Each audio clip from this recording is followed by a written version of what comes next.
So welcome to today's show. We are with a Celtic and Scotland super legend, Frank McAvennie. How you doing, Frank? Welcome to the show. All right. I'm all right, boys. It's very good. Nice to be on. Great to have you on, Frank. Great to have you on. Jerry and I are excited about this. I've actually been at a wee do that you've been speaking at before, and I think we could take 5 hours, and that'll get you by the age of 13. Yeah, just talking about that do. So Frank, give us a wee bit of a bio, a wee bit of a history about yourself and the clubs you played for, and then we'll get on to what you're doing now. I've played, I've been all the, started at St Mirren, went to West Ham, went to Celtic, back to West Ham, played a couple of games for Aston Villa, and then went to Hong Kong, and then came back and signed. I came back to sign for Partick Thistle, got my photo took in the centre circle at Firhill, and Liam Brady phoned me and asked me to come back to Celtic. So I hadn't signed at that time, so I said, yeah. So, of course, Partick Thistle weren't too happy about that. I went and signed for Celtic again and finished with St Mirren. So I played for all my 3 clubs twice. And, of course, I've had my stint over in Cliftonville, so that was brilliant. It was a long story, I think I've told you guys, but I was supposed to, they wanted me to play on a semi-final, which is on a Tuesday, so I'm in London. They came over to chat to me, and I says, I can't, I'm going to Hong Kong on the Friday. The deal was done. And they says, well, the game's on the Tuesday. And I says, yeah, but I can't, how can you do that? So my agent and the guy that ran Cliftonville came up with this idea. The minimum you can sign is a month. So I signed for a month on a Monday. Flew over on a Tuesday, played for Cliftonville on a Tuesday. Got to the final. Had a good night in Belfast. Flew back on a Wednesday, and Cliftonville released me on a Wednesday, which meant I could go to Hong Kong on a Friday. Absolutely brilliant. Brilliant. I know. It was good fun. I got pulled down for the penalty, so I made up for it. We got through. It was brilliant. I was at the match. You won 2-1. Yes. I think you set one on up. That's it. Jerry actually played for Cliftonville as well, Frank. What's that? Yeah. Jerry played for Cliftonville. Were you there? Yeah, I signed just after you'd been there, Frank, and I ended up winning the league in '98 with them. I spent 7 years at Cliftonville. Yeah. Brilliant. See the influence I bring to the team. Yeah. Me and Colin would have supported them as boys. Well done. Yeah. I have to say, Frank, you give me some of my best memories of my life. Thank you. 1988, double winning team, and 2 goals you scored against Rangers. Talk us a wee bit about that, Frank.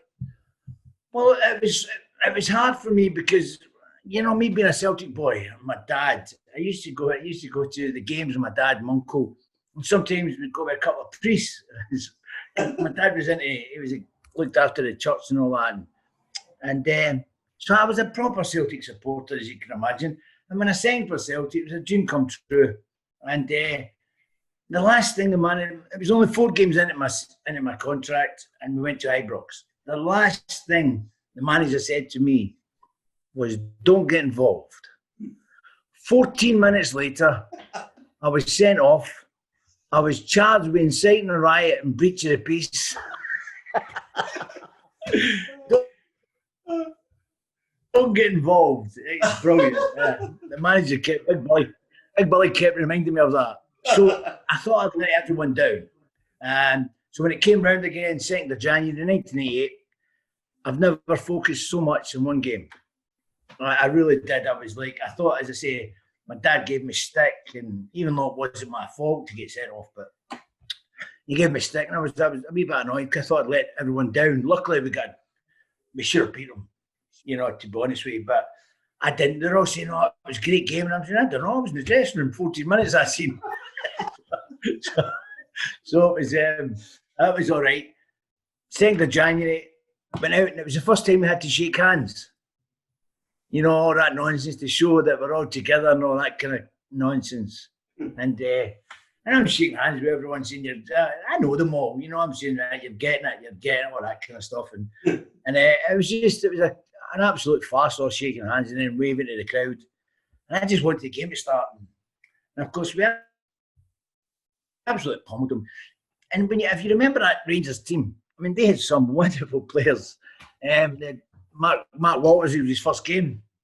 Mark Walters, they still had David Cooper, Trevor Francis, Ray Wilkins, they had Souness, Butcher, Roberts, Woods, I mean, Stevens. The list is, plus the homegrown players like McCoist and Durant and all them. It was unbelievable.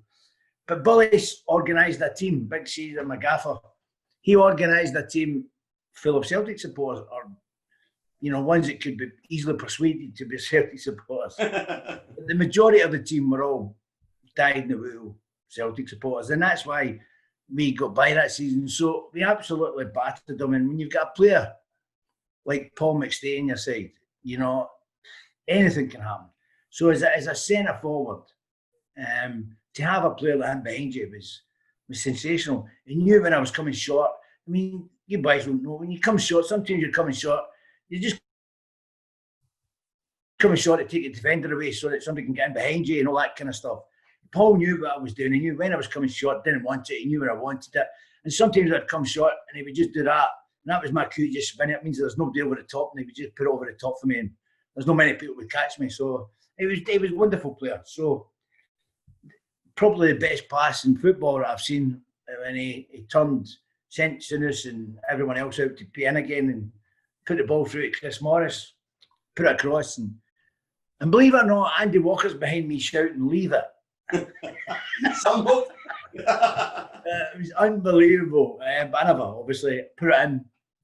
And then it started into the whole happy birthday Celtic and all that. And it was, for a Celtic supporter, I mean, you guys, I forget about being a player, for a supporter, that's, the whole place erupted.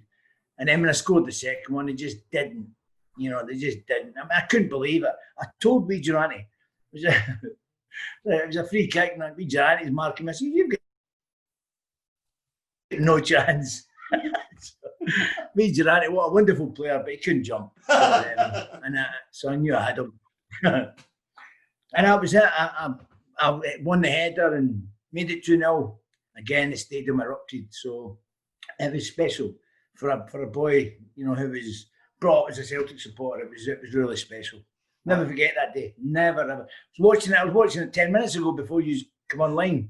Somebody's posted it on Twitter again. So.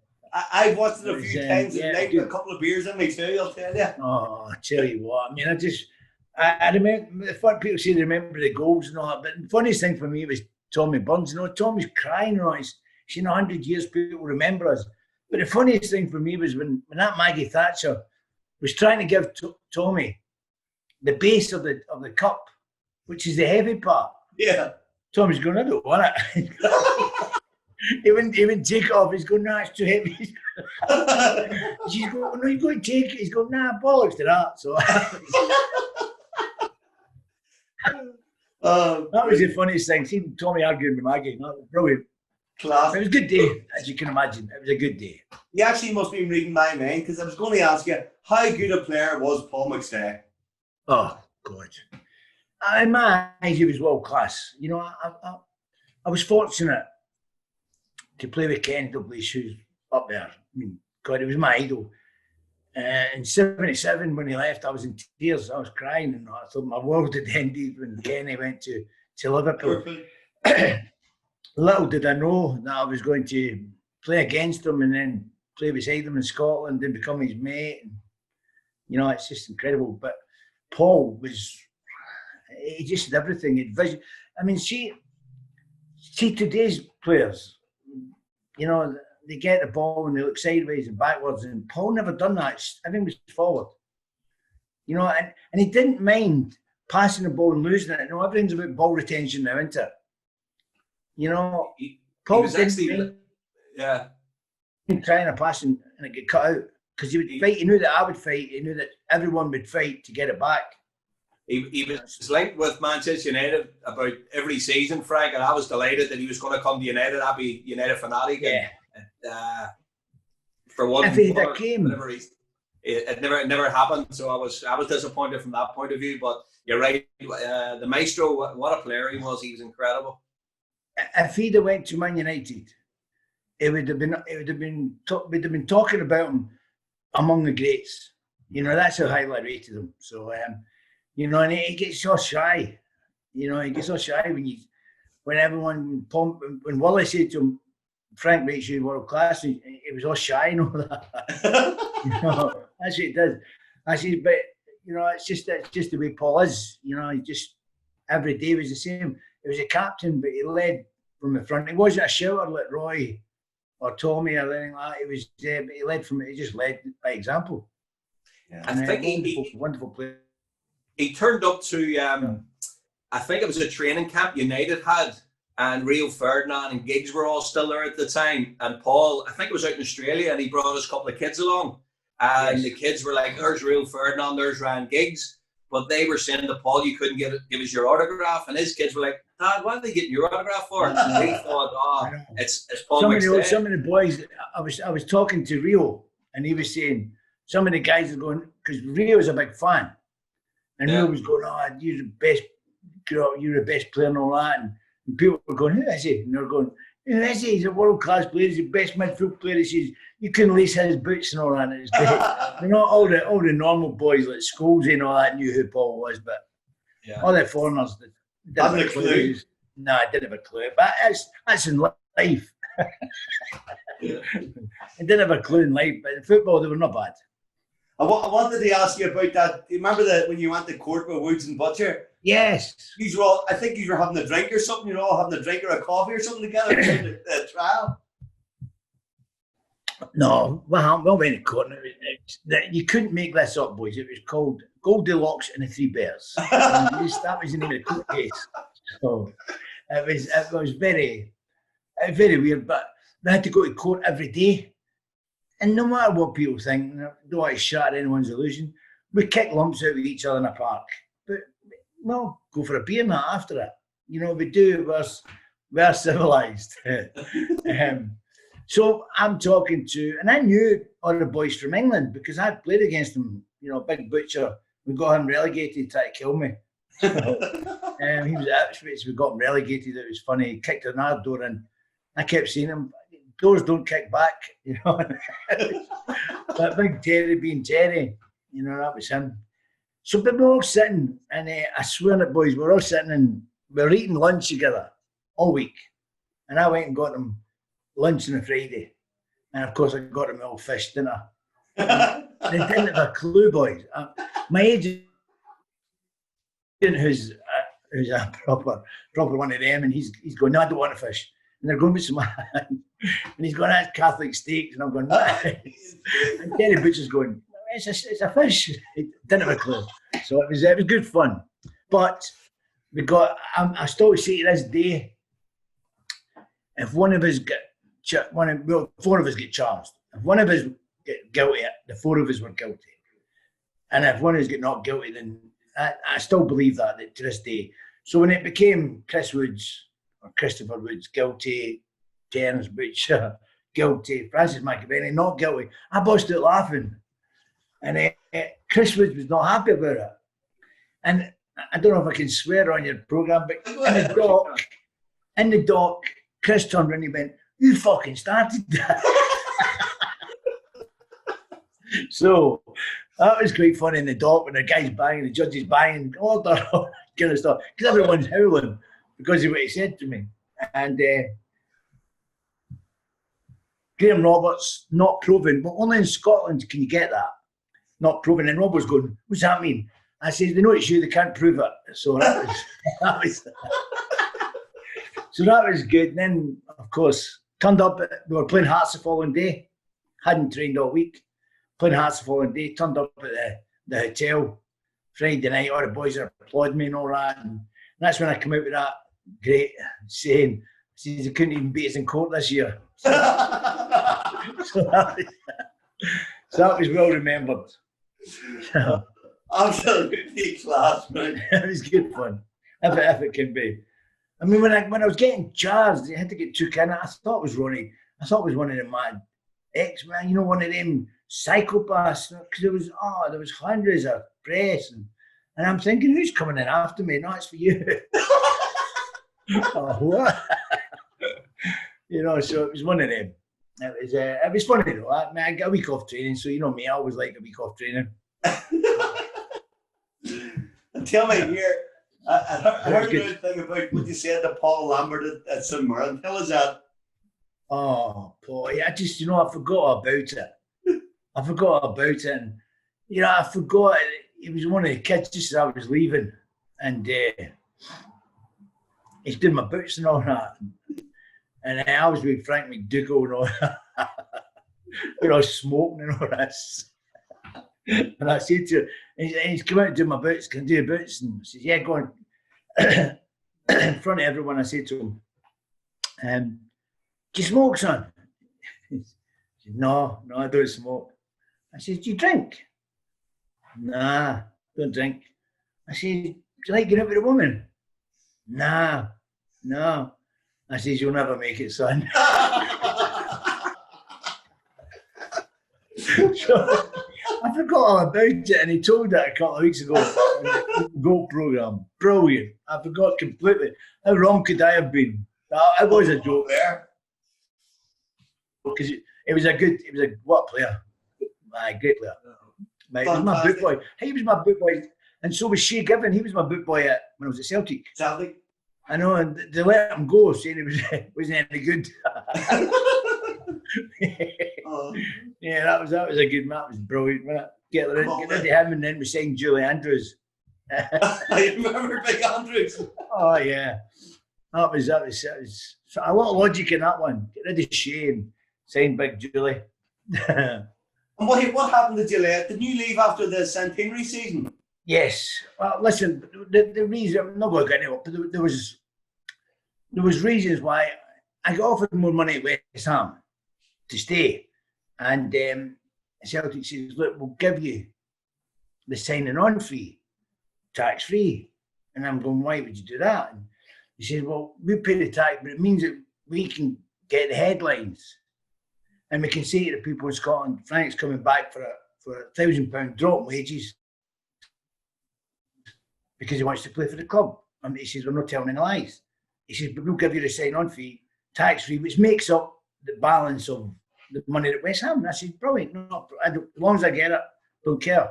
So, of course, after the first 3 months, they put the wages through my first part of the sign-on fee, they put it through my wages. So I said to the gaffer, Gaffer, they put that through my wages and you sort it out. No problem, I'll get it sorted. And then the next one went through. And I'm saying, well done. And that's how they kept saying I was wanting to go back to London. It was dragging on. It was every time I got my sign-on fee, there was an argument. So it was every 3 months, you get it every quarter. So I was raging. And then when we won the league, they told me I wasn't getting it. And I was raging. I was, because all they wanted, the board, that stupid board, all they wanted was to win the league. So they got it, and they never done it. They kept me hanging on. So I was raging. Because when I signed for Celtic, I thought I'd be there to finish my career. Didn't think I would leave. Honest to God, I didn't think. But when you get people like that run the club, you just couldn't. I couldn't. People say to me, I'd play for nothing. Well, you wouldn't. If you're a football player, you wouldn't play for nothing. You don't. You need to eat. People wouldn't go and work in the tools for nothing. It's just the old men. It was just the way it was done. I'm a big Celtic man. I thought, how can you do that to me? I really didn't. And it wasn't the gaffer's fault. It was not due to the gaffer. It was all bored and miserable sods they were. So it was typical of the biscuit tin mentality they had then, wasn't it? Oh, it was horrible. They won the league. They didn't care about next year. They couldn't see that Rangers were building. Yeah. They were building and they just couldn't see that, you've got to keep up with them. And the next season, Rangers should have won the treble. I was actually at the cup final. Joe Miller scored to make it 1-0, and that would have been a treble for them in that season. And then after that, it was Celtic finished 5th and 6th and everywhere. Well, you know Gary Stevens. Yeah, he made the mistake. Let him go, be Joe. When I signed the second time to Celtic, I phoned Joe because he was on the phone to Joe, and he thought I was going to sign for Thistle. So he says, "Are you coming out tonight?" And I says, "No, I'm going to sign." He says, "Don't tell anyone I'm going to sign for Celtic." And I went, "What?" I said, "I'm going to sign. We Joe's still there." He says, "Look, we're not out tonight." And I says, "Right, okay." I says, "Once I finish, I'll come and see." He said, "We're going to Busy Wares in St Enoch Square, down that way." And he says, "Oh, we're going to be there." I says, "Right, I'll see you there." So I've walked in. First one I seen was Alan McCoy. He's like, "Mac, welcome back," and all that. And there's a load of Rangers players there, and all the Celtic boys broke. We're all having a laugh, having a good laugh. And somebody says, "Oh, Joe's at the bar getting a drink."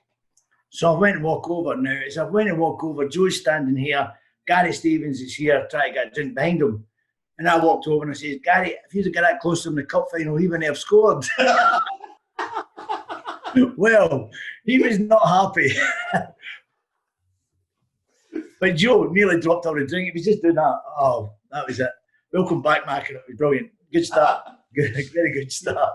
You're bound to have some stories about you and McCoy and your escapades. McAvennie go through the name now. He would say no. Listen, he's a good, he's a good, he doesn't care. He really doesn't care if he's a Rangers man, same as me, I'm a Celtic man, couldn't care less about religion and all that. It was just, he's a big Rangers fan, I honestly think they wouldn't be here if it wasn't for him being a manager. I think it was like a bit of glue that held him together, because I've never seen a manager put his arms around so many people, and so many people going to save the club and all that. And for him to go into his first time management job, I think it was a hell of a job to take. Walter told him not to take it. Walter Smith told him not to take it. But I think if he hadn't took it, I don't think they'd have been here. And I know people say I don't care about get rid of them or not. I think there's, I always want Rangers to be second, but I want a challenge, because it makes it better, doesn't it, for the fans? And when you're just turning up, when they won the derby, we were turning up. A trained monkey could have won the league with Celtic. And let's be honest about it. It's just a way. I just think Celtic have got this. You've got to win it a certain way. And I fell out with Peter Law. Well, never fell out with him, but he took exception when I said Ronnie, when he signed Ronnie, it was the wrong manager. I want Celtic to kick on and bury Rangers. That's what I wanted to do. I wanted to go and kick on and win it in style, win it and the way the fans should. It was half-empty stadiums and all that, wasn't it? Yeah, the top part of the stand was closed for 2 seconds. It was horrible because, I'm all for this. They do it now. They go over now, but they cheer. But, we were drawing with Kilmarnock and all that, and he's running over. I'm like, give me a break, will you? So, no disrespect to Ronnie, because if they offered me a job, I'd take it. But I'd be the wrong one, But I'd have a good time. Don't worry about that. But, I just thought Ronnie was the wrong choice, And when they got Brendan and they paid the money, and you get what you pay for. When he came in, what a difference! Night and day, it was. And then no matter what you say about Brendan, he entered 7 trophies, tournaments, and won 7 trophies. You can't take that away. I honestly had a wee chat with him, and he wanted to stay at the end of the season. He did want to stay because him and Peter were not getting on, and but he got told that the Leicester job might not be there for him. And then he wanted to get an interim manager at Leicester, but he says because the guy had just died, didn't he? The dad that owned Leicester. Yeah. So there's a lot of problems, and I think he's down there. He runs the show, so he's not, and that's the kind of job that's what Fergie.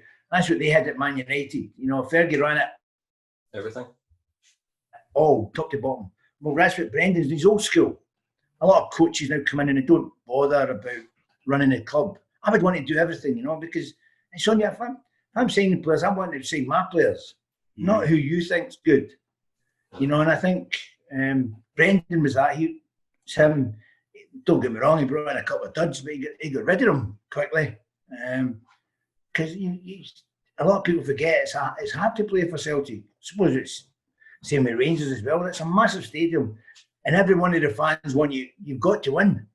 They demand that you win. So not a lot of players, all these flash players that come over, they go into their shell, and it takes a big man to put the hoops on and go out and do it. So, you know, a lot of good players have come through and they went away and found another career elsewhere, but they just couldn't handle the fact that out in the street, that goldfish bowl, as everyone talks about. Yeah. You know, out in the street, you've got to say hello to everyone.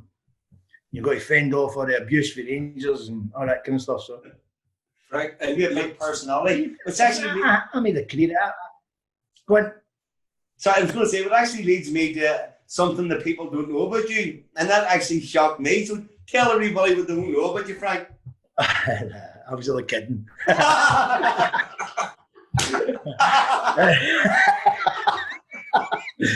What I said, sorry watchers, everyone listening, what I said was that I'm shy.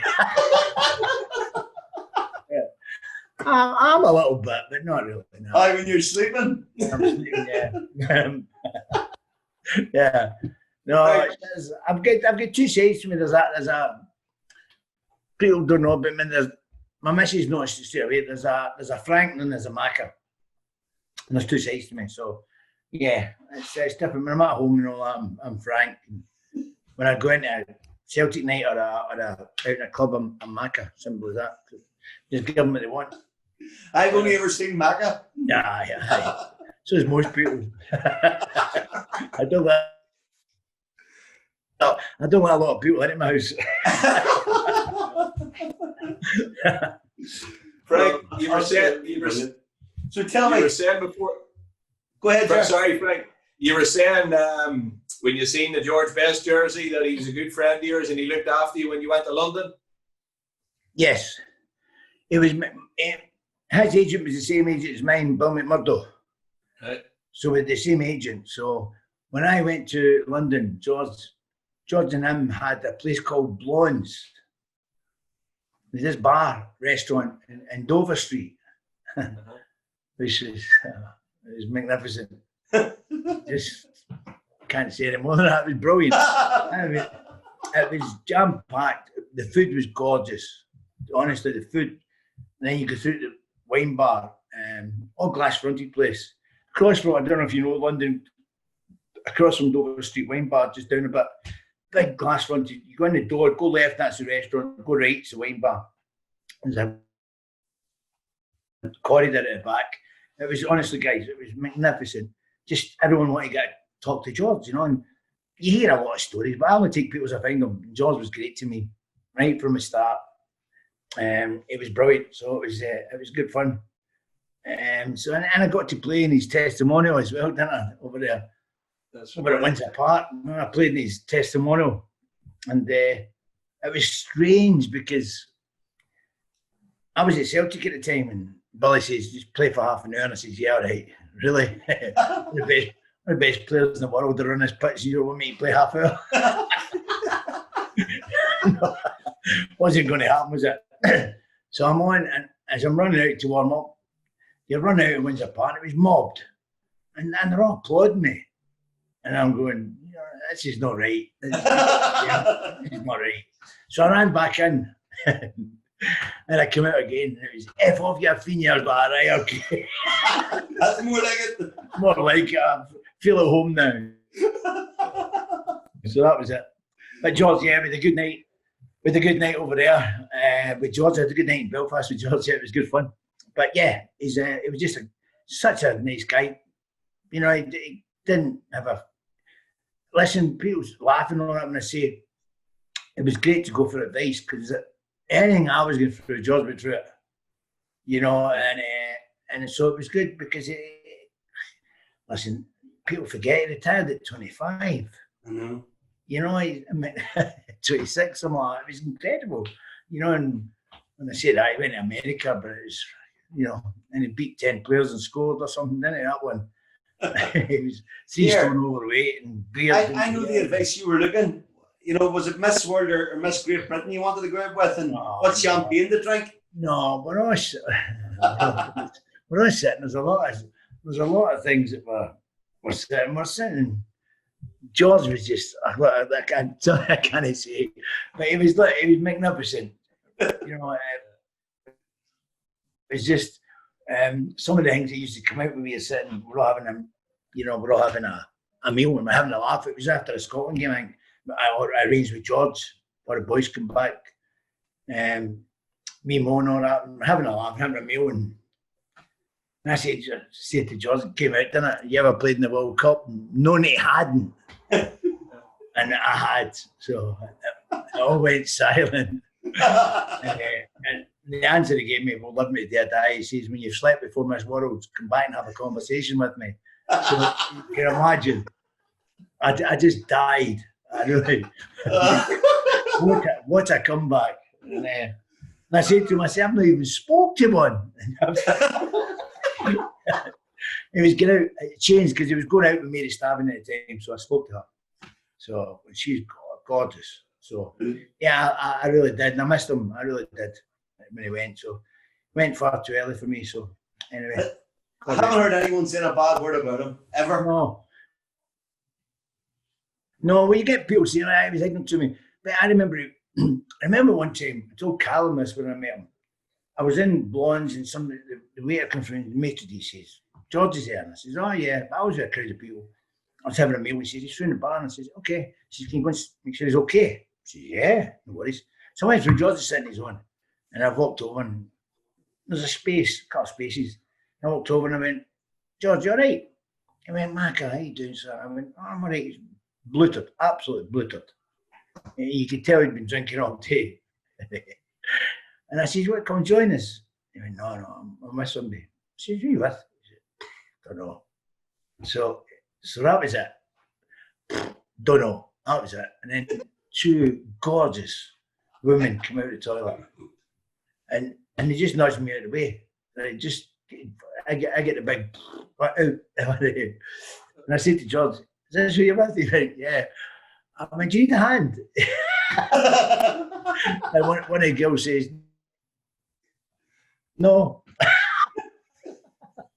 Unbelievable. What a man. It was just the eyes, you know, that the good looking Irishman. He was brilliant. And great company. I loved his company. I really did. Loved his company. I could sit and talk to him all night. So it was good.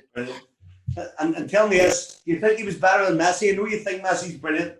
Yeah, well, Messi never started. Never come into the limelight.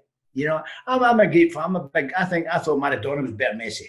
You know, I know a lot of people might say, different things. But different era. George's different era for Messi.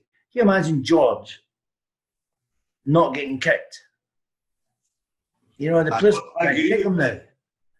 And Maradona's the same. Can you imagine Maradona playing when nobody's trying to break his legs? Yeah. I mean, it's just, you look at it and you go, different eras, you know, and Messi, although he's so good, he had the chance to match Maradona when the World Cup, he had the chance to even through and one-on-one, he missed it. He messed it up. And that was his moment. That was his moment to be there. Mm-hmm. But he messed it up. Maradona won the World Cup. All right, decent players run about him. But he also went to Italy. Went in Napoli, unfancied team, few duds in the team, and he won the league twice, didn't he? Twice. Agree. So you've got to look at that and say, well, that's something. That's, you know, George was, for me, George was there with Jinky Johnson.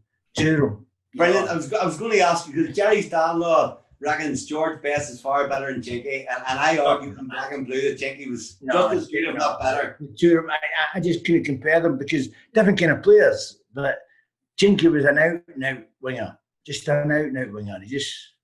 You never seen Jinky in the middle. You know, the gaffer used to say, Frank, when we were knackered, we used to get a boy Jinky, and he would hold it for about 30 seconds.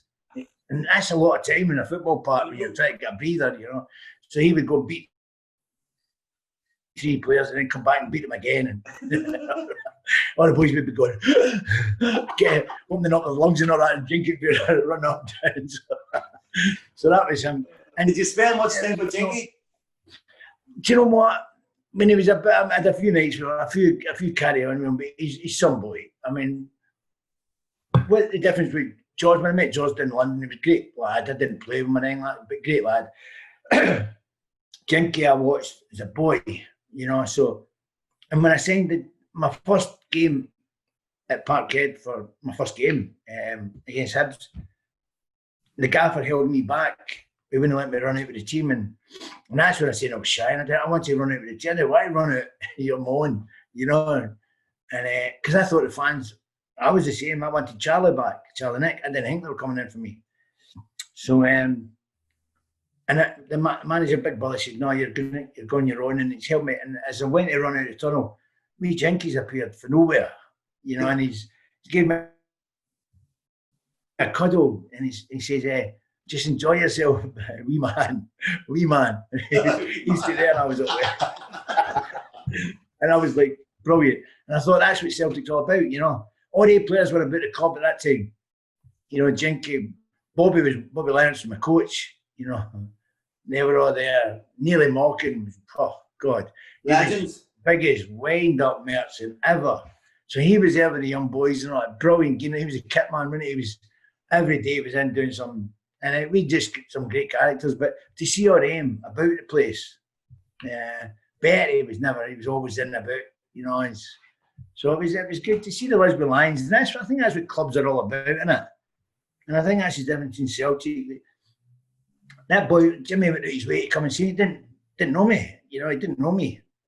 But he knew what I was going through because, you know, he's been there as a footballer. So that was so nice of him. It really was so nice of him.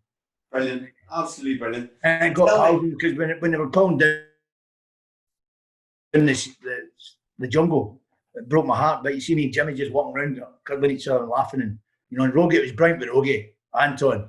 Brilliant.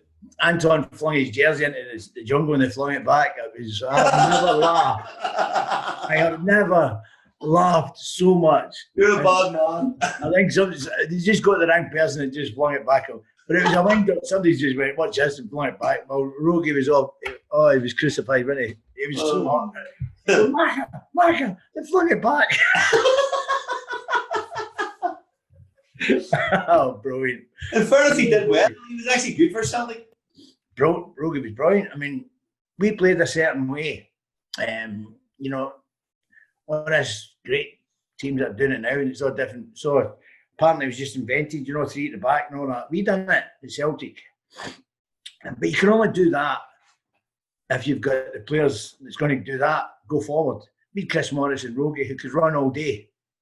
So, you know, he put Roy in with Derek and Mick McCarthy, Derek White. So playing a 3-4, playing against decent teams, you know, and makes them pull the midfield up. So they took him playing midfield easily. And they took one of the bad defenders, you know, they weren't bad.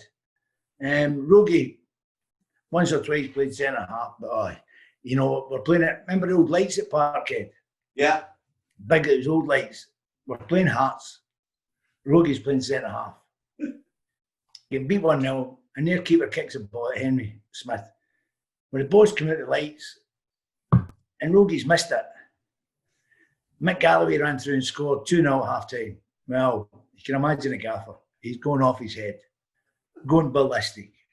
And he shouted to the big Rogie, you know, you stupid big Irishman. He called him a lot more than that, trust me. And he says, "Are you effing blind?"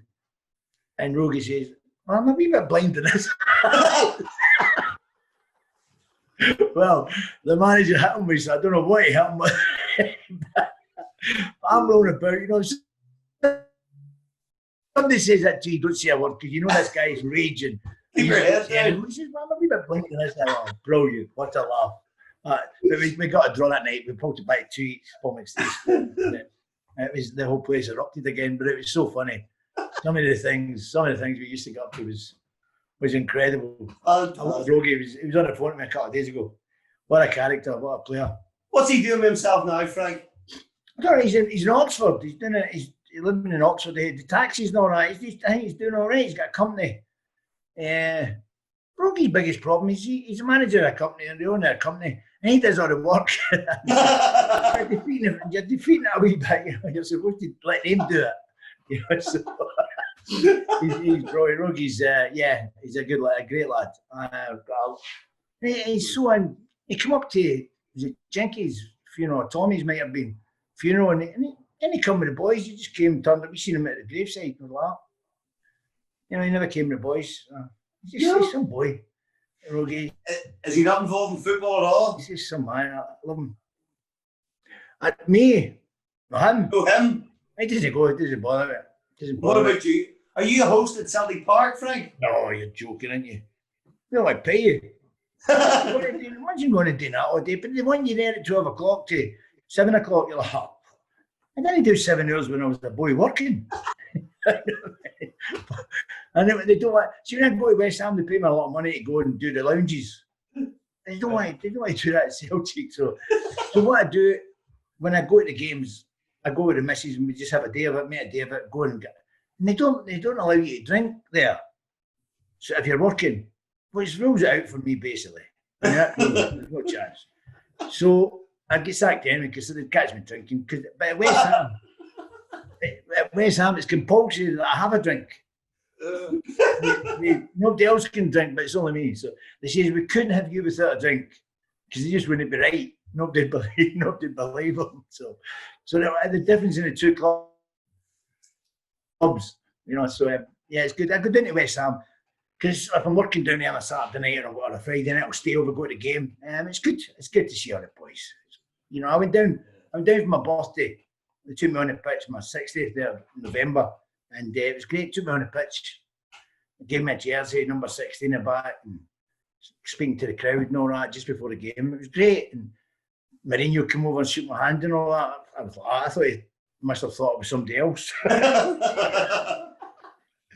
But it was good. It was. It really was good. And they're decent. Every time a new jersey comes out, they send it to me. And with my name in the back. It's nice touch. Celtic will probably charge you. Oh yeah, yeah, dafty bit, yeah. Here, Frank, you're looking well for 60, hey boy. Doing all right, innit? All this good living that I've had. A wee tip, ladies and gentlemen, lots of water. Make sure you drink lots of water every day. Yeah. Yeah, and if you believe that, I've got a new gin. I've got a new gin. Just somebody sent me a gin to try it because they want me to put my name on it. So send me a couple of bottles. So that could be interesting next couple of days. Gary, you'll have to get Frank out to the Kelp. Oh, you need to get me out. We'll do a Q&A. Yes. Frank, maybe get one of the Rangers boys to come over with you and do some weekend. Yeah. Not a problem. I'm over there. I'm doing one. I was supposed to do one there. But they put it off. I'm doing one with TC, Tony Cotty in the bar. Yeah. Don McNamara. Right. So, and they filled it out as well because obviously it's a Celtic boys with them, but everyone wants Tony Cotty's on TV. It's everyone knows him. So I don't know if Coyce and that would do it because they're all busy. That's the only problem. Yeah. Andy Gorham. You would have to, honestly, you would be there for a week. He would, and he would just drink and drink. So he's a good pal of mine, but it would cost you too much money in drink.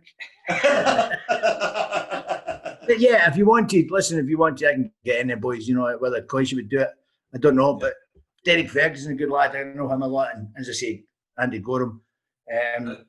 He's not everyone's cup of tea, but he's a good lad. Yeah, we'll definitely look at it. Get over for a weekend. Get golf as well. Yeah. Because I'm down to 10 now at the golf, so. Ooh, not bad at all. I'm not bad. About this breakdown this lockdown has killed me. I've just battled and played 3 games, so I'm starting to hit it again. So, yeah, it's amazing how much the touch goes, isn't it? Now I realise why they do pre-season training and all that. You're supposed to practice at golf as well. I didn't know that. I haven't played in 15 years. You may imagine what mine would be like. Oh, yes. Yes. Frank, talking of which, who's your famous four-ball? Who would you take with you? Well, see, there's a lot I thought about this, but you know what? I like a laugh. You know, I was going to have 4 players, but then I changed one of them. Jack Nicholson, who I've met twice, and Stringfellows. He was great. Just the aura about him. He was pissed, but it was great. But he done his girls round about him. Unbelievable. I just kept seeing it shining. You know, you're talking to him and just and tablets and all that kind of stuff. You know, ding dong, medication time. It's like, you just can't help it, can you? You're talking to people and that's what's coming out. So, and I was pissed as well. So it was good fun. And him, Rod Stewart, who I know I love dearly, and he's good for a laugh. You know, he's really good. You know, there's not a lot I wouldn't. Yeah, he was brilliant. My wonderful friend, who's God rest him, George. I put him. I mean, that's 3 people that I'm guaranteed I laugh with. Yeah, you know. And I was going to put in Tiger Woods because just the stories that he could tell. But then I thought, you know, I'm a big rock fan, and I've been to see Bruce Springsteen in the E Street Band many times. So I quite think that would be an interesting getting Bruce in instead of Tiger. You know, so I think Bruce, Rod, we can get into music and all that. Me and Jack could talk about The Shining and all that.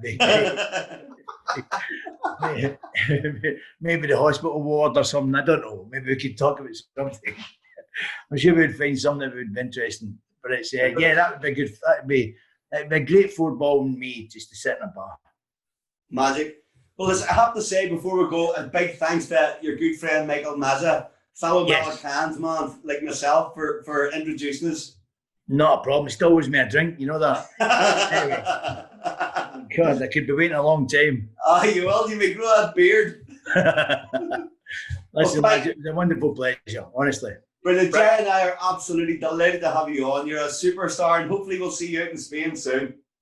All right, brilliant. Yeah. Take care, lads. I'm going to get that organised. Yeah, brilliant. Do that. 100%. Thank you for coming on. I love that. Thank you. Thanks, take care, boys. God bless.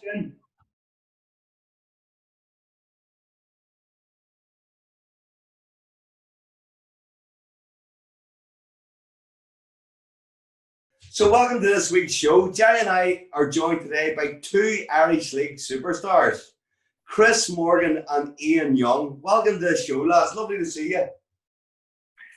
Thank you very much. Good to have you on board, lads. Great to be chatting to you. Collie left me out this week again. No, I said Jerry and I. First time we got it right. Did you? Go ahead. Right. So, Chris, over to you firstly. Tell us a wee bit about yourself and your background and the teams you played for and stuff. Football wise? Yeah. Okay, so personal stuff in a minute. Aye. Started off as a nipper playing for Saintfield boys, as they were back then. Briefly played for Lisburn Youth. Went back to Saintfield, had a bad back injury when I was about 15, couldn't play for about a year and a half. And started playing in the amateur league for Saintfield. You'd have played on that pitch many times, Simba, I would have thought, for Malacans. Absolutely. Would have suited you. It was a really small pitch. I hated it. It was too small for me. I could run then. Aye, so you keep telling me. And played for Saintfield, went to the Cruise, from Crusaders to Linfield, from Linfield to Glentoran, from Glentoran to Newry with the gaffer there. And then whenever he was removed, resigned from his post, I jumped ship for a few months at Dungannon Swifts, just to try and enjoy football for a couple of months, because for the 3 or 4 months after Jerry had left Newry City, it was hard going. It's hard going driving down the road, and I was getting to that stage of my career where you kind of got fed up with a few things. So I went to Dungannon and played under Dixie Robinson and Rodney McAvennie and Darren Murphy. Enjoyed a few months and then called it a day. Good lad. And Ian, what about yourself? Yeah, well, I started the same as Chris as well up in St. Field here, up in Gold Country, and I played for St. Field just as in the boys from under 12s upwards, and then into the sort of third, second, and the first, and then from there followed the same path, went to Crusaders, and then Crusaders to Linfield. From Linfield, then I went to Carrick for a short spell on loan for a couple of weeks, and then signed for Ards with Trevor Anderson for a year, and then from there to Newry for 2 years, and then I went back to Crusaders for a spell, and probably same as Chris as well. At that point, it was just even probably 3-4 years before that, if I was completely honest, I just completely fell out of love with football. I really did. I was fed on it. You know, I've said this before, and I should have wrapped it a long time before that, and I didn't, and I probably just hung on in there to get a brown envelope, I think, at the end of the week, and that's when you know the time's up, and even though it wasn't much, but you know, it's I should have given up probably long before I did. I think I stopped playing when I was 26 around that, so I stopped quite early, and now I'm back playing for St. Field at 44 for the third team. I'm loving it, but I don't know, I just had to have that break for a long time, and so I help the third team out as often as I can, and with the young lads. But you know, it's strange playing with kids. You're like 16, 17, and you're like, they're granda. It's just terrible, but it's good crack. So yeah, that's where I got to at this point. Brilliant. And Margot, what age did you retire? You were slightly older than Ian. 34, Simba. And I mean, I probably could have played on. As I said earlier, I had to stop playing for about a year and a half. I had a bad back. I had a struggle with my back all through my career, and it generally manifested itself in groin and hamstring injuries. It wasn't ever really my back, but it all came from my back. But it got to the point where I was sore before games, and just decided that I'd had enough. We just had our second child. At that stage, Alfie was born in September.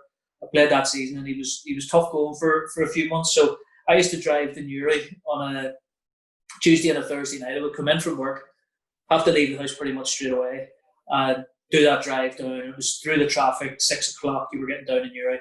And Alfie had colic at that stage. He had really bad reflux and he had colic. So I would get to Newry.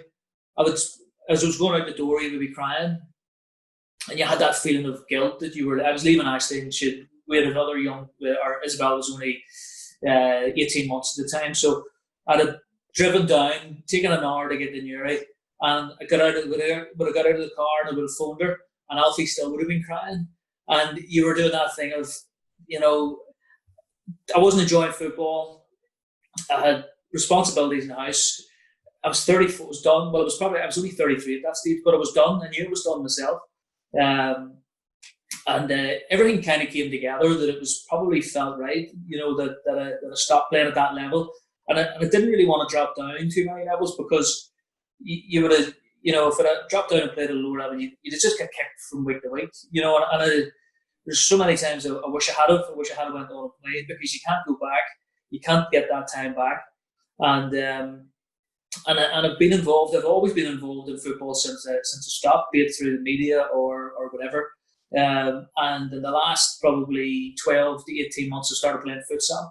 And I absolutely love that, and it's kind of reinvigorated me a wee bit of purpose, and it suits me better, because it's a ball player's game. Jerry would have done well at it. Ian, you wouldn't have done so well. No, I wouldn't. There's a five foul rule in futsal, and if you commit 5 fouls in any given half, every time there's a foul after that, the team gets a 10-meter penalty.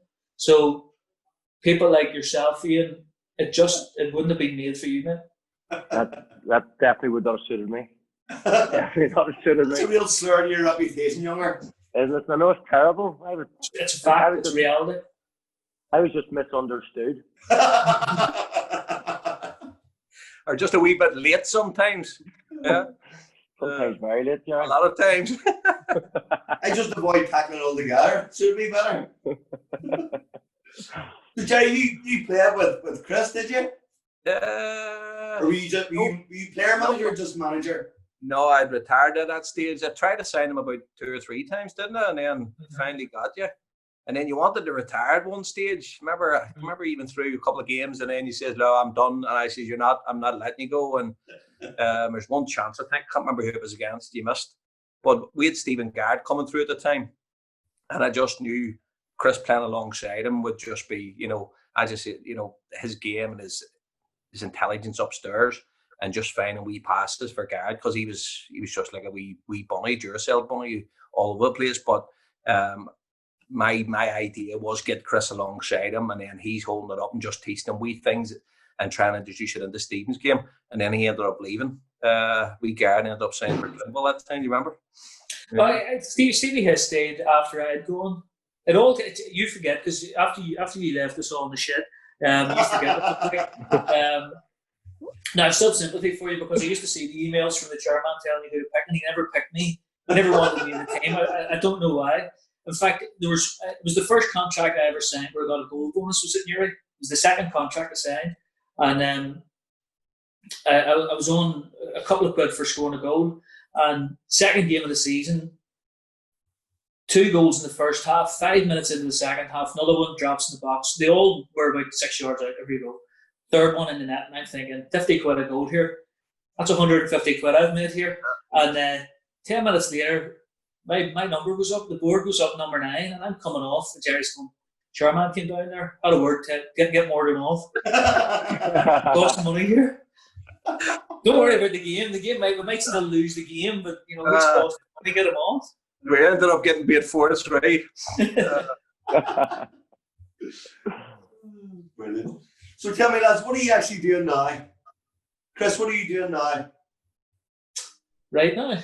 Of course I know what you're doing. Yeah, I run a small business. I run a football teamwear business. And we supply football kit, training gear, tracks, everything that a football club could possibly need. And we don't just cover football clubs, we cover sports clubs, other various sports, schools, community organisations, youth clubs. And you kind of find that sports clothing is now pretty much mainstream. Our main brand that we would sell would be Nike. Our business is a tier 1 Nike account, so we go to all the big Nike events with big players. Now, sometimes look at the businesses that are there. There's maybe only 5 or 6 from across the UK, and I find it strange that we're there given the size of our business. But you're listening to some of these guys in Nike, like CEO or the sort of the head of football operations in Europe, this type of stuff, when they talk about football and the importance of clothing, the clothing market, and so on, and they say things. If you look at Next now, if you look at Marks and Spencers, they've all got their own brand of sportswear. Sportswear is everywhere, so people are wearing it all the time. So whilst we're fundamentally a football company and we sell to football clubs, now people wear sportswear all of the time. They're not necessarily doing sport. You look at women of a certain age, they're running around sportswear, and they might go to Ian, they might do a little bit of working out with Ian. It's lifestyle stuff now. So it's football has shaped my whole life, when I look at it. And I'm now running a business that relies on football more so than anything. And it has its challenges. Listen, running any small business is not much fun at times. But I get up in the morning and go to work, and I probably spend out of a 8 or 9 or a 10 hour day talking about football for maybe 2 or 3 of those hours. So it has its upsides too. And you occasionally get nice buns, I believe. We've got a really good customer from a powerhouse of the football world, Malakans, and their buyer would come in, and he would quite often bring nothing, but he would go out with something. Yeah. You brought buns once. That nothing's always around your face anyway. You know me, I don't need that type of stuff. And Younger, what about yourself? What are you doing now? Still coaching. Actually, I got my first job in a gym at 16. at Mary Peters up in Lisbon. And so I've always been kind of involved in it. And how long is that now? It's like nearly 30 years or something. It's ridiculous. So I've always been sort of in and out involved in this industry. And I've built my own wee place now at the house called the Hurt Locker. And I just work out here with my own clients and sort of train a lot of people online. And, you know, recently we're probably now 5 years ahead of where we're meant to be in terms of online trading in this industry, from recent events. And, you know, so I've seen a massive uptake in that, huge uptake in that. And it's just been, as Chris says, well, challenging in different ways now. But it's good in here. It's nice to be based at home as well. I had sort of a few reservations at the start with people coming to the house all the time, and especially their melters, but thankfully I don't have any melters that come out. So they're all good. But everybody's fantastic, and I have to say I'm blessed to have a really good bunch of clients. And so yeah, that's what I'm doing. I've been doing this now for a long time now. It's been something you enjoy at the end of the day. So and then see when you say you're doing online training, so yeah, someone can be in their own house and you're working on. I would do. Yeah, so we would set this up. So even the way we are now, sitting at the start, I've always done a wee bit of online training, and then we develop these phases to work in, and you know, you within 6 weeks it's sort of going to 300 clients in 6 weeks. And so we set these phases out, phase 1, 2, 3, 4, and we're about doing into the 4th phase. And when people realise you're now going into weeks 13 to 16 after where you've been, it's just everything's going so fast. That's what I mean. And it's been crazy to see this uptake in the training, and we get sit and do training like they are now. That they have an app on their phone, and all the exercises, the workout, the sets, the reps, everything is on that for them. So they're never lost. They have a structure, they have a plan in place, so they're more accountable. So if they miss a workout, it flags up to me that they've missed a workout. It puts them amber or red, and then so it puts the onus on them to actually train them. We've had some fantastic results on this as well.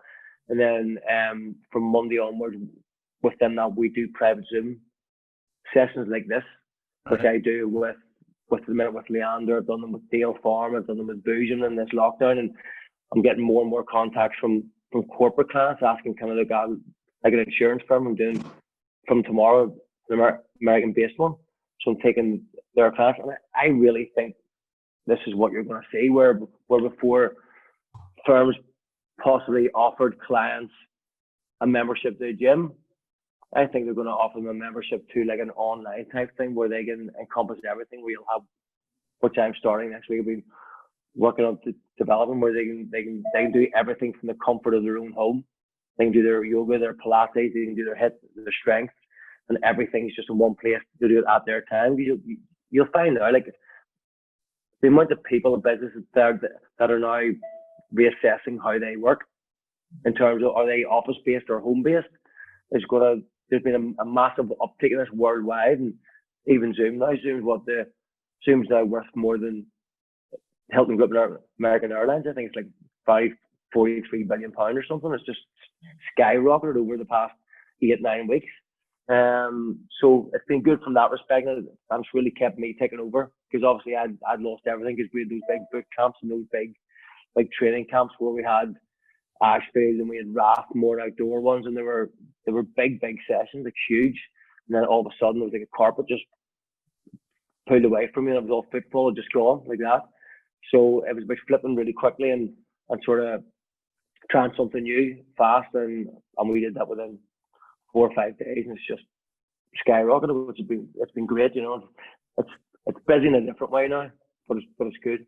And do you stay online? Are you like a Peloton where you're there pumping them as they're? Well, the way it is, we developed that now from the Monday sessions on, and this is going to lead me into something different, which I don't really want to say too much about this yet, but it's going to lead me into something different. So we've had this plan for the past probably 2 months, and we've been working on it and just doing loads of planning for it. So the phase is going to start now will lead us into where I wanted to go to, and from that it's not just going to be people within. Well, it's not that they've got people on from Australia, even somebody from Saudi Arabia. I don't even know how I've got somebody from Saudi Arabia on, but it's crazy. So it's to open this whole thing to the worldwide and really try and push this. And obviously, the more members we have, as long as we can guarantee them a really good service, really good workouts, and it's very informative in terms of the vlogs and the blogs all in one place. It's basically going to be like an online gym for them, and if we can open that out to the whole world, and they can log in whatever they want, either to live sessions, you say like Peloton, obviously you do it somewhere there, you can see that. Never stop. And the bike's broken at the moment, just. Is it all right? Chains off. Sorry, I was going to say, this podcast called Health, Wealth and Football? I think there's an investment opportunity in this man here, boys. I think so, yep. What do you reckon? Sounds amazing. So that's where it's going to go. And you can see where there's sort of membership sites around the world from big PTs of 25,000 members on it, and it's created, it's a massive amount. I think now is a really good time to go after that and sort of to work on that. I've had a couple of customers in the bar this week, believe it or not, a lady who worked for Co-op, and they're actually now saying to her that she can now just stay in Spain. She's been here since the lockdown. She wasn't able to get back, and her job now, her partner is able to, she's sort of semi-retiring, and she's Co-opers and now saying to her that what she does within her role is that she can now work from home. I was talking to another businessman who's involved in a lot of stuff back home, and he was saying that their office that they have, that they're now thinking about giving it up and just letting people work from home. Because we were talking online, Profile Tree, who Colin does some work for and who does our websites, and they have a little counter on the computer now where you can see how many times the computer's been pressed and stuff, where you're keeping an eye on people so you can regulate it now. Where I think maybe at the start of lockdown, people were getting a wee bit, lazy and not doing stuff. And there's different ways now that you can track your worker's progress. We should have affiliate links on there. It's called Time Doctor. Very good. Yeah. I think it's well. On Mr. McGovern, I think, Chris. I've the same thing, Jerry, there, where I have a few clients in Belfast that have big office space, and they're doing exactly the same thing. They've 54 people in an office, and they're just saying now they're going, with this big office space, we don't actually need this. And the past 7, 8, 9 weeks has proved that they can actually work from home very productively. So all of us, but in itself, then if you go in the Belfast, it's going to have a massive knock-on effect. Because all of a sudden there's 50 people out of here, 100 people out of there.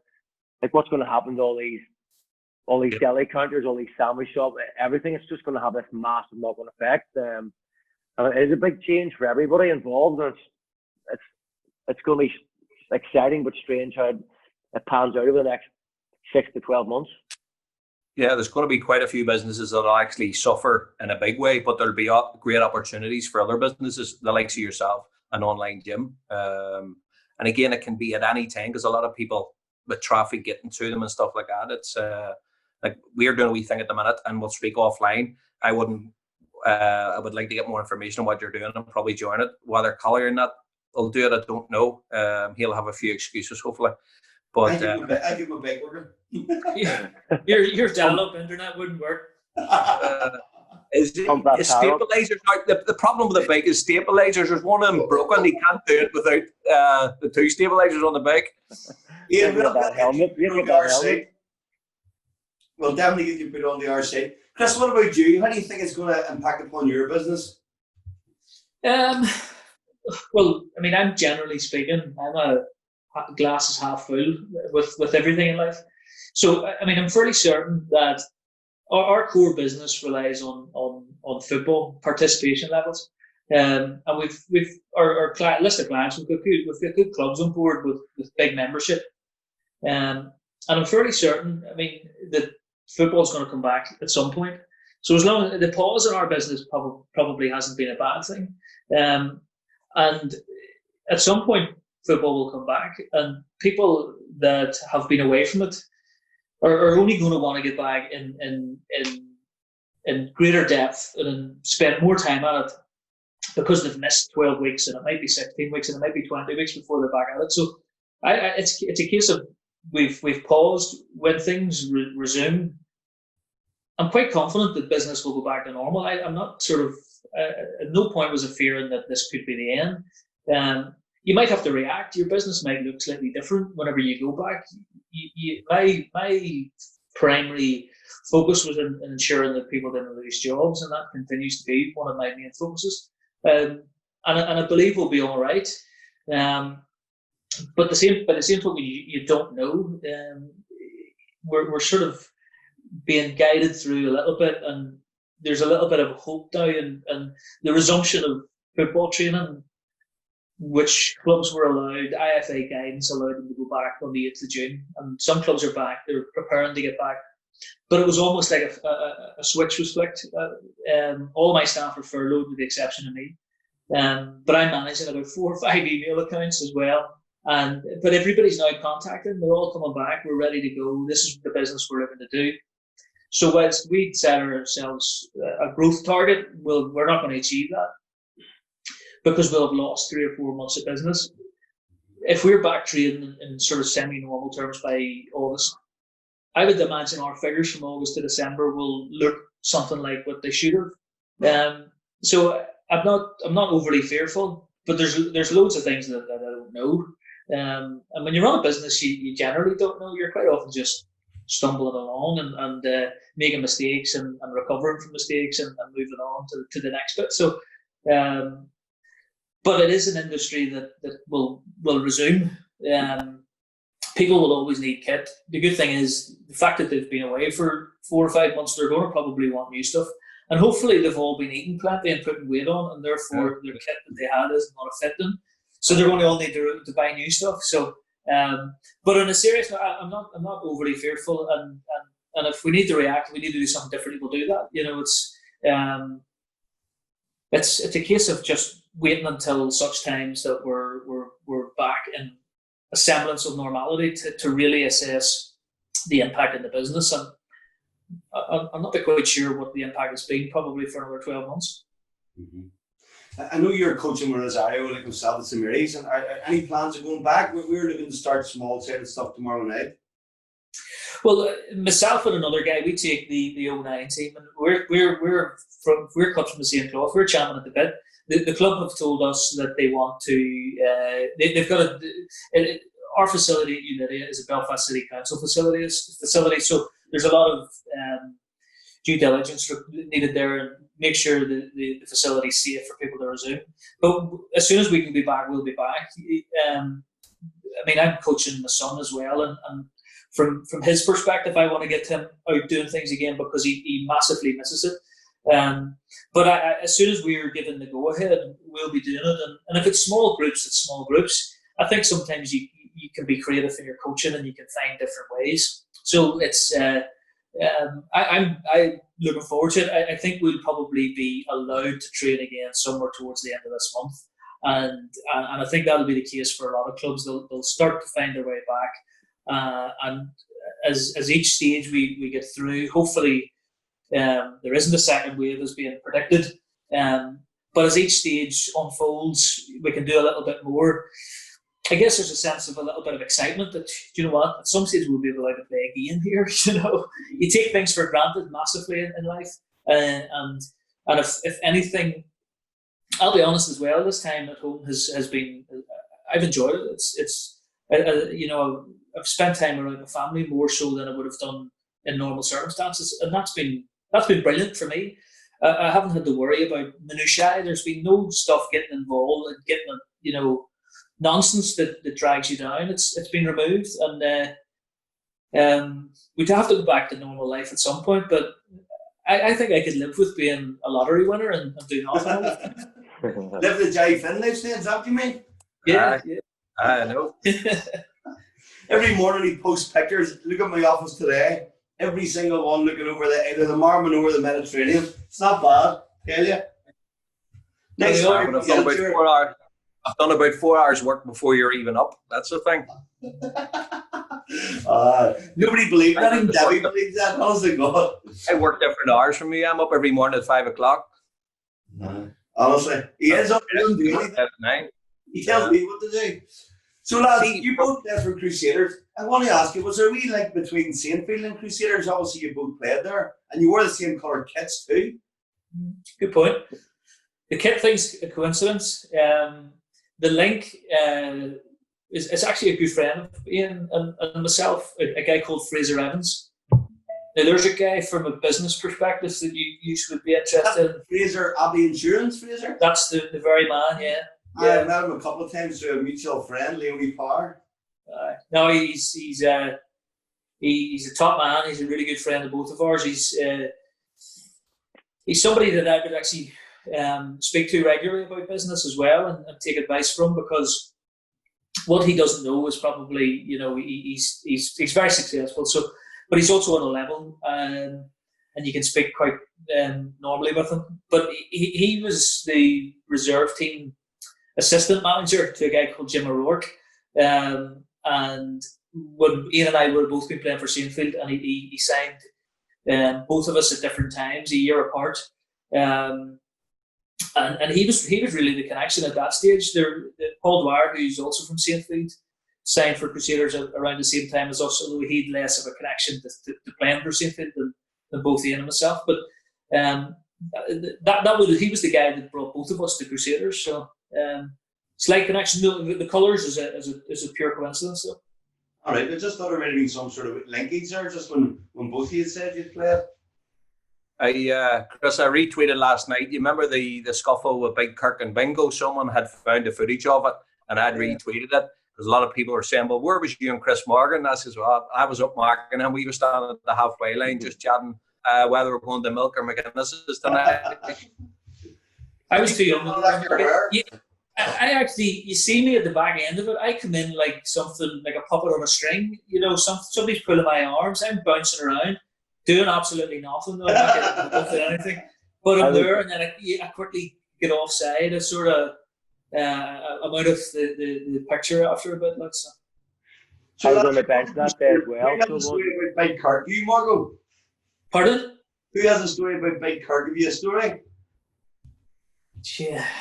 The stories from Crusaders then are funny when you think back. I mean, just even being part of it, I signed for Crusaders when I was 18, and then we played a pre-season friendly against Crusaders reserves and Fraser was at me for ages to come and sign, and I was quite comfortable. I was decent as a kid coming through, but spent about a year and a half not playing. And you automatically think that you're not going to be good enough then. And I was quite happy playing with my mates at Saintfield. But we played the Crews in a pre-season friendly, and we beat them. It was their reserve team. We beat them 5-1, and I played the first half and scored 4. And Billy Sinclair spoke to me at the end of the game, and he said, Fraser's mad at you to come. Why are you not coming down? I was like, I didn't know Sinky. I'd seen him on the TV when he managed Jerry in a Rangers tracksuit. But I didn't know him. And I was saying, but I'm happy here. My mates are here. I don't know if I'm good enough. And he was like, "Son, you've just scored 4 in 45 minutes against the best of our reserve team. Give it a crack." So when I went down to sign, it was that moment that you come in and you don't know anybody, and just pretty much Roy Walker straight away said, "You're going to come and be a part of the first team dressing room. You're going to play in the reserves, but you're going to train with the first team." So suddenly you're then sitting in the dressing room with people like Big Kirk, Kevin McHugh, Glendon Lopp, who was a lunatic, but then found God, but he was still a lunatic. So things that were going on that, you just weren't used to. So, I mean, I remember one of my first nights of training, Stephen Stewart, who was left back. He was a brilliant player, but he was hard as nails. And he hit me in a tackle, and I'm not kidding you. It wasn't a foul. He was just physically strong. And I remember just afterwards, this is different than anything you were used to. The speed at which training was happening at. But people like Big Kirk, I mean, he was absolutely brilliant because once you were walked through that door and you were a Crusaders player, he would have looked after you in a way that he was your big brother, and you'd been part of his life for 30 years. I remember one time we went on a trip to a European trip to Denmark. We played a team called Silkeborg, and I was just starting to sort of get in and around the first team. My first season there, Crusaders won the league. I played maybe 12 games. I didn't qualify for a medal, but so we played in Europe, and we lost the first leg 2-1. And you might have seen the goal that Glenn Hunter scored in the home leg. It's one of the best goals I've ever seen, a volley from outside the box. So we went away in the away leg and sort of half fancied with a chance. They beat us 2-1. We ended up losing 4-0. But a day or two before the game, you go away and you're there for 2 or 3 days beforehand, and Roy's taking training and all the rest of it. And I remember sitting around the hotel one day, and I'm sitting, Big Kurt goes, "Mom, we're going to go for a walk." And it was Murray Murray and I can't remember who else was there, Big Livy. And we went for a walk, and straight out of the hotel, it was like, right, we'll find a bar here. So we sat down at this wee bar. We walked 10 minutes, sat at this wee bar, sitting outside, beautiful sunny day, a couple of beers, nothing too hot and heavy. But the next thing, so I'd only, like, say, 18 or 19 at the time. And Roy walks around the corner with the staff, and he looks at the table, and he just looks at me and he goes, "You shouldn't be sitting there with them boys." And that was it. He just walked on. But, I'm sitting having a beer, meant to play in Europe the following day, and I'm sitting with Big Kurt drinking beer, and Big Kurt turns in and he goes, "You'll be all right, don't worry about that." And that was just the way it was. It's a totally different time. I mean, but some of the things, some of the stories, you'd almost say that there was, as a kid coming through, if you didn't have a bit of a backbone about you, you'd have been trampled over very quickly. You wouldn't say it was bullying, but you'd learn quickly, that you had to have a bit of a backbone. Brilliant. What about you, Ian? I believe you have a wee story about FC Haka. We played. Linfield went into Europe, and I remember we were coming home, Chris, and we ended up going to this nightclub. Afterwards, there was like this festival on in the middle of nowhere in Finland, and I remember getting a plane to fly with 2 or 3 planes to get to this place, and we went into we played the match, and then all of this nightclub afterwards, and there was 2 of us left at the end of the night. Couldn't get a taxi home anywhere. Didn't know where we were. Ended up speaking to these 2 girls, and I said, "We'll give you a lift home." So I thought they had a car. Walked outside in the 2 bikes. I was like, I can't believe this. So I said, "I jump on and I take you in the back." And she's like, "Oh no, this here." And so I was going to get on her back, and obviously we thought I not let him behind me. So she put me on the handlebars. And I didn't know at the time she was a nice skiing teacher. Legs, massive legs, were like something from a bodybuilder. Driving up this hill, pedaling this bike with me in the front, like full steam ahead. Left us with 2 of us, like I see her, on the handlebars. 2 grown men and these 2 girls are behind us. Madness. But as you said as well, Chris, I remember going when the Crews won the league, and they paired first to go to McAvennie, and there was Sid Burrows was there, and Big Stanley.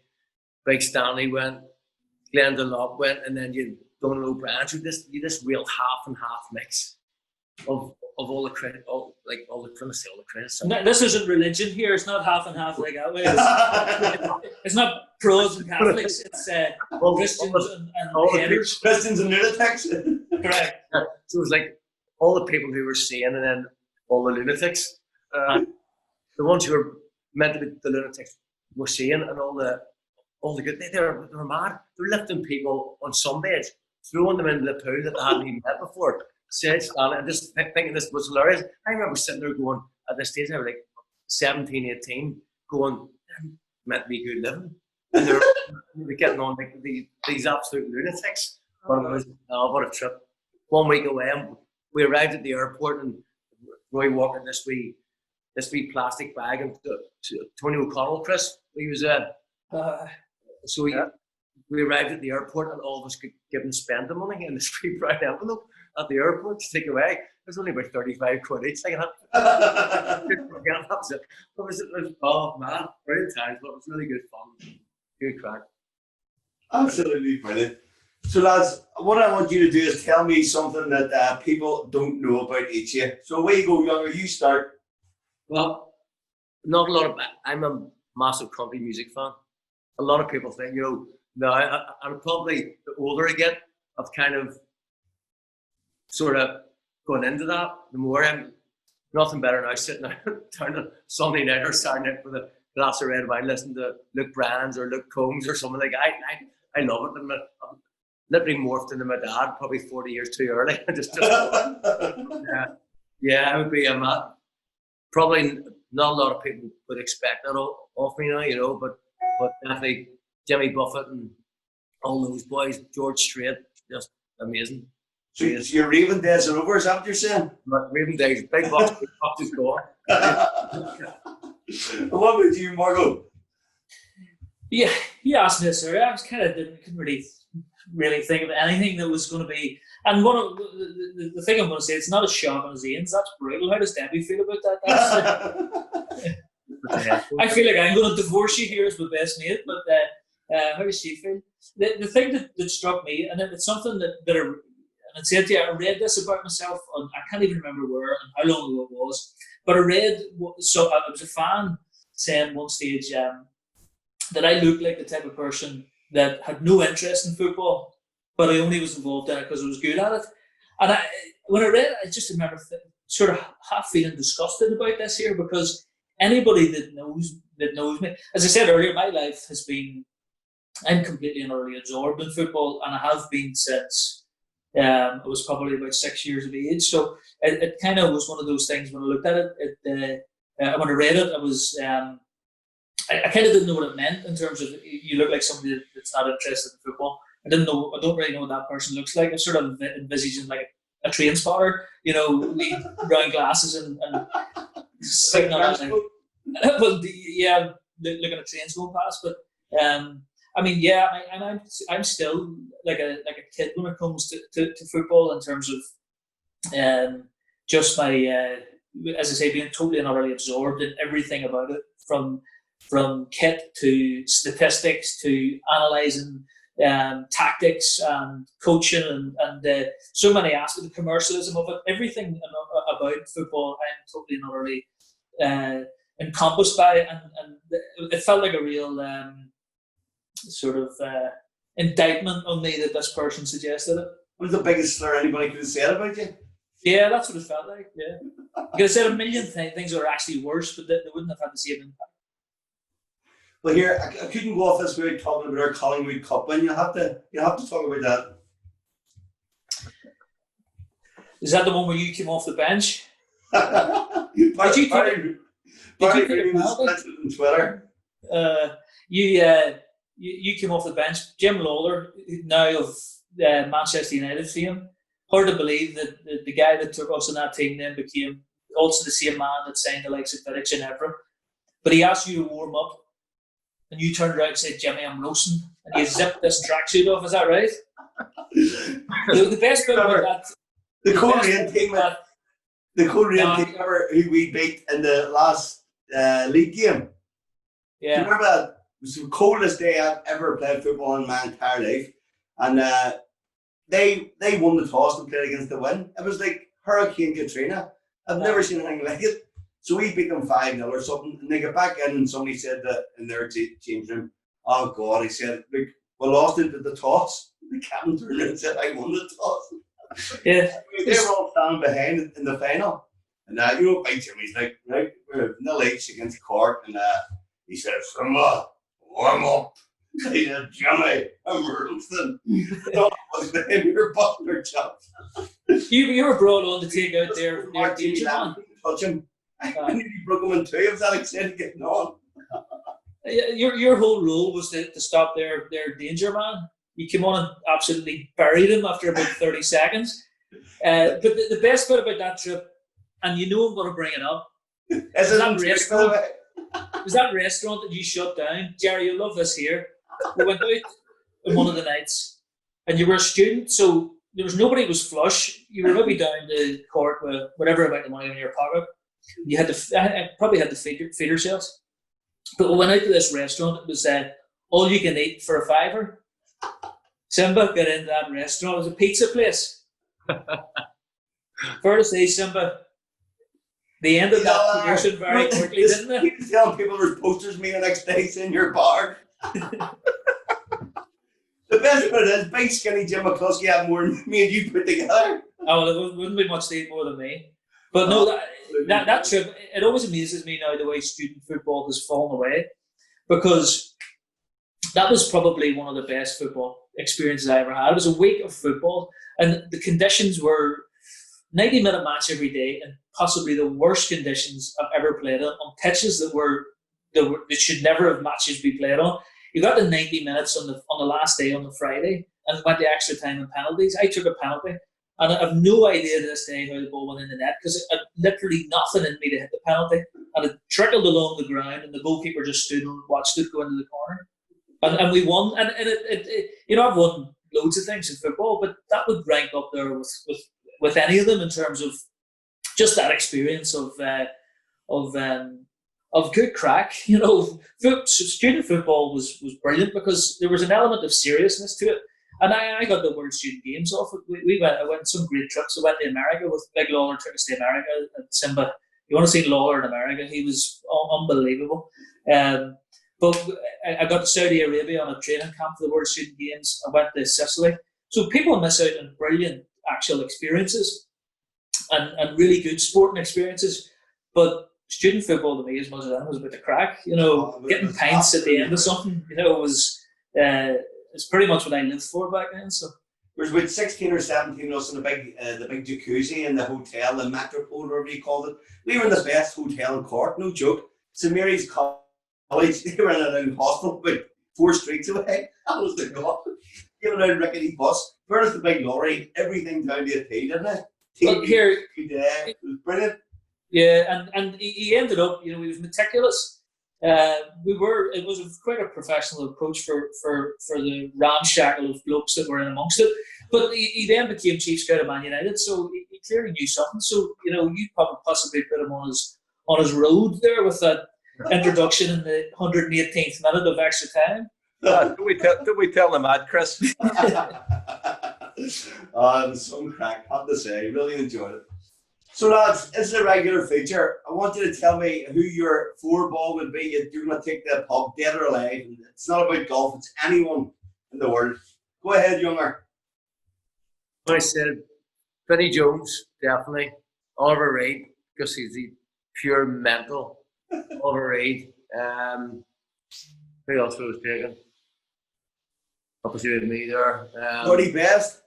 But George Best. George Best would have been a good one as well. Oliver Reid and George And Best. then a couple of boys, I didn't know who they were. I think they were country singers. Vinnie Jones, obviously there, but if anything happened bad, he'd sort it out. It's just, he was a hard man, like, wasn't he? Yeah, he sorted it. You sorted it. What are you talking about? No, those days are over. I remember Margot telling me a story in the toilets in the bath somewhere or something. He just looked around. He went, I don't have to worry here. Somebody said something. You what? Chris told me a story one time. He was in the toilets. I think it was in the bath or something. And somebody said something. And you were standing beside him. And you were like, Margot says, I'm going to be okay here.